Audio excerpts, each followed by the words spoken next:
ETF index mutual funds నేర్చుకుని stock మార్కెట్లో రాణించాలనుకుంటున్నారా? వెంటనే ఈ నెంబర్కి కాల్ చేయండి. నమస్తే రమగారు. నమస్తే జయ.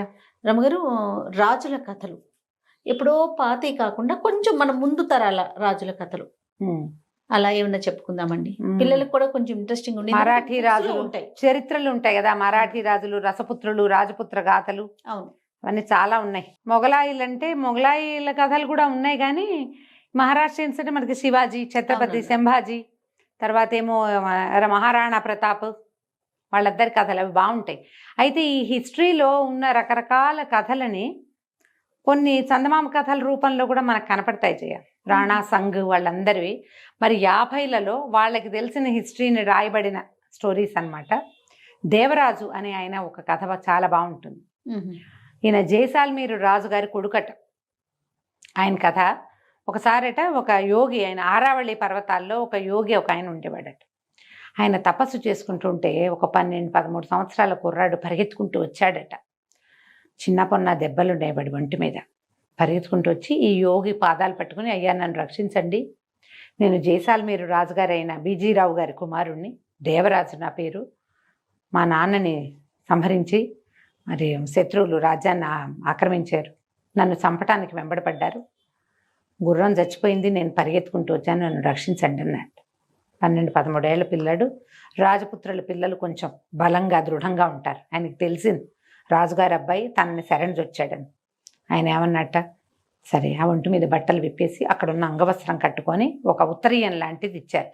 అంగవస్త్రం ఉంటుంది కదా, చిన్నది, పంచ అంత పెద్దది కాదు, అంగవస్త్రం కట్టుకోమని ఆ కుర్రాడు అంగవస్త్రం కట్టేసుకున్నట్ట. ఈయన తన ఒంటి మీద జంధ్యం ఉంటే అందులోంచి ఒక పోస తీసి, 3 పోసలు ఉన్నాయో 2 పోసలు ఉన్నాయో ఆయన ఒంటి మీద, ఒకటి తీసి పిల్లవాడి మెడలో వేసేట. జంధ్యంగా వేస్తారు కదా, జంధ్యం వేసి అక్కడ ఆహారం ఉంది, 2 విస్తర్లు వేసి నీకు నాకు వడ్డించన్నట్టు. కుర్రాడు గబగబా ఏం చేసేట, 2 విస్తర్లు వేసేసి గిన్నెలు పెట్టాడు. ఒక పెరుగు పచ్చడి లాంటిది ఒక పదార్థం, పులగం. వీళ్ళిద్దరూ ఆకుల ముందు కూర్చున్నారు. కూర్చునేసరికి లోపలికి 5-6 సైనికులు గబగబా వచ్చారు. వాళ్ళకి తెలిసింది యోగి గారు భోజనం చేస్తున్నాడు అని. ఆకులు ఉన్నాయిగా, 2 పిల్లలు ఉన్నారు. ఈయన చెప్పాడు, వాళ్ళు రావడానికి ముందు నీ పేరు సోంభట్లు, పేరు అడిగితే సోంభట్లు అని చెప్పు అని చెప్పాడు. సోంభట్ అన్నాడు. సరే, ఇవి లోపలికి వచ్చిన సైనికులు నాలుగు ఖర్చుకుని, అయ్యగారు తమరు భోజనం చేస్తున్నట్టున్నారు గురుగారు, ఒక 12-13 సంవత్సరాల రసపుత్ర కుర్రవాడు ఏమైనా వచ్చాడా ఈ ప్రాంతానికి? లేదే, నేను చూడలేదు. ఏరా సోంభట్లు, నువ్వేమైనా చూసావా అన్నాడు. కుర్రాడు, నేను చూడలేదు గురువుగారు, పొద్దునుంచి ఇటువైపు ఎవరూ రాలేదు అని చెప్పి, మీకు కొంచెం పులగం వడ్డించమంటారా అన్నాడు. అనేసరికి వీళ్ళకి అర్థమైంది వీళ్ళిద్దరు భోజనం చేస్తున్నారు. ఈ సోంభట్లుగా ఉన్న కుర్రాడి వైపు చూశారు.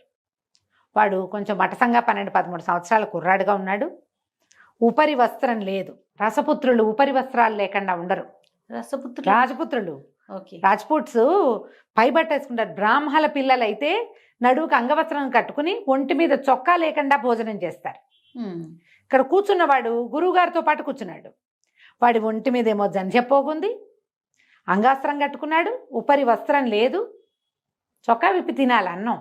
చొక్కా వేసుకుని అన్నాలు తినరు, తినేవాళ్ళు కాదు. ఇప్పుడంటే మామూలుగా బయట తినేస్తున్నారు, కానీ ఇళ్లలో పెద్దవాళ్ళు ఉపవాసాలు అవి ఉన్నప్పుడు, పూజలప్పుడు మీరు బ్రాహ్మణ భోజన పంక్తి గమనిస్తే పైన ఉత్తరీయాలు అవి ఉండవు. అదేలేండి, భోజనం చేసేటప్పుడు అట్లా కూర్చోవాలి, అది నియమం. వీడిని వాడిగా భావించే అవకాశం లేదు. ఇంతే సైజు, 12-13 ఏళ్ళ పిల్లాడే, కానీ కాదు రాజపుత్రుడు కాదు వీడు. ఓకే, ఎందుకంటే వీడు బ్రాహ్మణ కుమారుడుగా కనపడుతున్నాడు. ఊరుకున్నారు, వదిలేశారు, వెళ్ళిపోయారు. సరేలేండి గురుగారు, భోజనం కానివ్వండి, క్షమించండి ఇలాంటి సమయంలో వచ్చి మిమ్మల్ని డిస్టర్బ్ చేశామని ఏదో నమస్కారాలు చెప్పుకుని దిగేశారు. పిల్లాడు ఆకులో వడ్డించుకున్నాడుగా, పరమ దుఃఖంతో అది తిని ఆయన కాళ్ళు పట్టుకున్నాడు. నన్ను ఆ ప్రాణాలు రక్షించారు, నా చేతి అన్నం తిన్నారు మీరు, నన్ను కాపాడండి అంటే ఆయన ఏమన్నాడంటే, రాజకుమారుడివి నువ్వు, నా శరణు వచ్చావు, అందుకని నాకేమి ఎవరి చేతి భోజనమైనా నాకే పట్టింపు లేదు, నీ ఇష్టం వచ్చిన నాళ్ళు ఇక్కడే ఉండు, నీ ప్రాణాలకి నాది పూచి. ఓకే, సరే ఉన్నాడు. కొంతకాలం నడిచింది. వాడు అప్పటికే యుద్ధ విద్యలు నేర్చుకునే ప్రాక్టీస్లో వాటిలో 12-13 ఏళ్ళతే పిల్లలు దృఢంగా ఎత్తుగా ఉంటారు. వాడు అక్కడే ప్రాక్టీస్ చేసుకుంటూ ఉండేవాడు. ఎక్కువ కాలం మేము ఉండలేవాడు.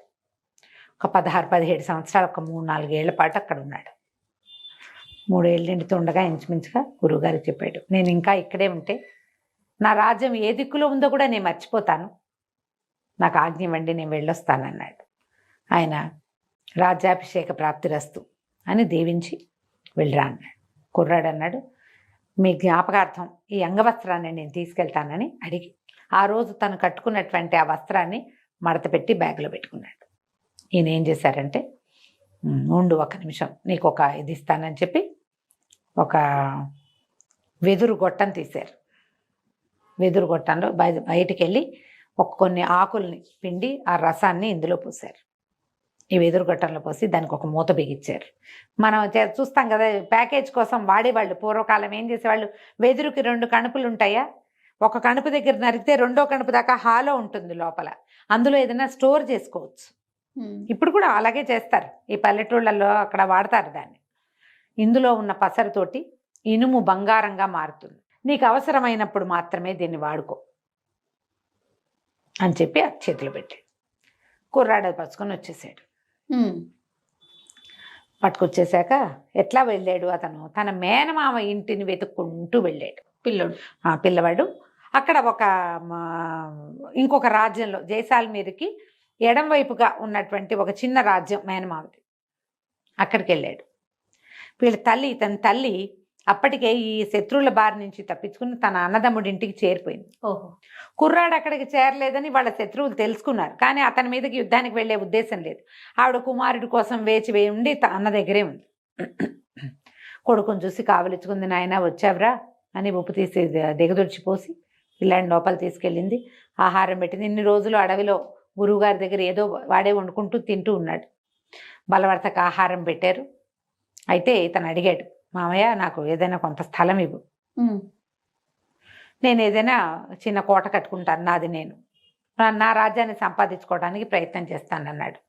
వాళ్ళ మేనమామ విసుక్కున్నాడు. భీమరాజు ఆయన పేరు.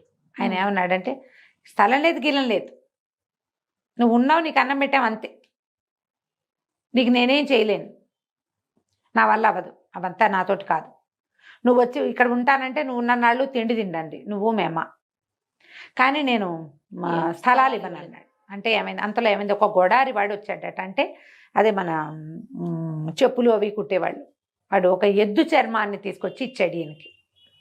కుర్రాడు అడిగాడు, దేవరాజు ఈ అబ్బాయి పేరు, ఈ రాజుగారి అబ్బాయి, ఎంతో వద్దు, ఈ ఎద్దు చర్మం పట్టేంత స్థలం ఇవ్వు చాలు నాకు అని అడిగాడు. ఎద్దు చర్మం ఎంత ఉంటుంది, ఎద్దుని ఒలిస్తే మాత్రం అది ఎంత అవుతుంది? సరే ఈయన ఏం చేశాడు, ఒక దూరంగా ఉన్న ఒక ఇసుక పర్రని చూపించాడు.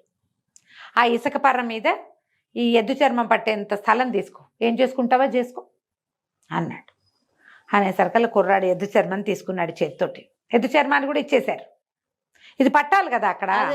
సరే కుర్రాడు ఏం చేశాడు, వాళ్ళ అమ్మంది ఎద్దు చర్మం పట్టేందంటే ఎంతరా, 10 అడుగులు రాదురా నాయన అంటే నవ్వాడు. నేను చెప్తానమ్మా దాని సంగతి నీకని సన్నటి కత్తి తీసుకుని ఎద్దు చర్మాన్ని పీలికలుగా చీరేశాడు. ఆ పీలికలన్నీ ఒకదానికొకటి ముడేసి దాన్ని ఎంత పెద్ద తాడుని చేశాడో వాడు. ఆ తాడుతోటి ఒక స్థలానికి ఇది కట్టి ఈ స్థలం నాది అని చెప్పాడు. ఊరిని మేనమామ ఆశ్చర్యపోయాడు. ఏమిట్రా ఇంత స్థలం కొట్టేస్తావా అన్నాడు. ఇంత స్థలం కొట్టేస్తావా నీ తెలివితేటలతోటి అంటే, బావయ్య ఇది ఒట్టి ఇసుక పర్రే కదా, ఇది ఒట్టి ఇసుక పర్ర, నీకేం ఉపయోగం లేదు, చెట్టు చేమాలేవి ఇందులో, పొలం పండదు, నువ్వు ఉంచుకుంటే ఏమిటి, నాకు ఇస్తే ఏమిటి, అంతేగా ఆనంగానే సరే సర్దుకున్నాడు. సరేలే అన్నాడు. ఇందులో ఏం కడతావో ఏం చేస్తావో చేసుకోమన్నాడు. ఈ కుర్రాడు ఏం చేశాడంటే, మేనమామ ఇంటి నుంచి కొన్ని వస్తువులు అడిగాడు. కన్స్ట్రక్షన్కి ఓ పలుగు పార అవి కావాలంటే, అలాగేనని పలుగు పార అవన్నీ స్త్రీధనంగా మీ అమ్మకి ఇస్తున్నాను అన్నాడు ఆయన.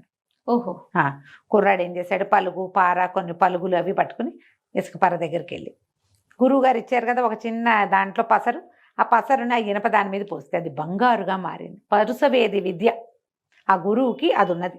ఆరావళి పర్వతాల్లో ఉన్న గురువు గారికి స్వర్ణ విద్య ఉంది. అబ్బా.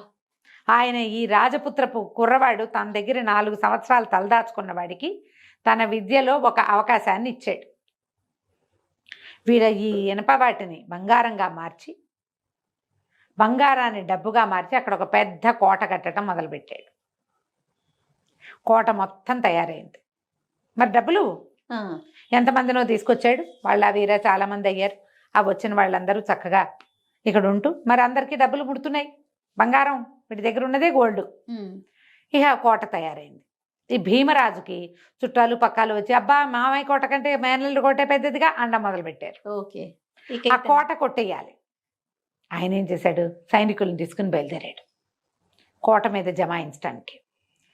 అయితే కోట దగ్గరికి వెళ్ళి వీళ్ళు ముట్టడి చేసేసరికి లోపల నుంచి దేవరాజు వాళ్ళ అమ్మగారు వచ్చింది. అదేమిటన్నయ్య భలేవాడివి, వాకిట్లోకి వచ్చి ముట్టడేమిటి, భోజనాలు చేయండి అందరూ, ముందు భోజనానికి రండని, మీ కోట నీది అని లోపల తీసుకెళ్ళింది.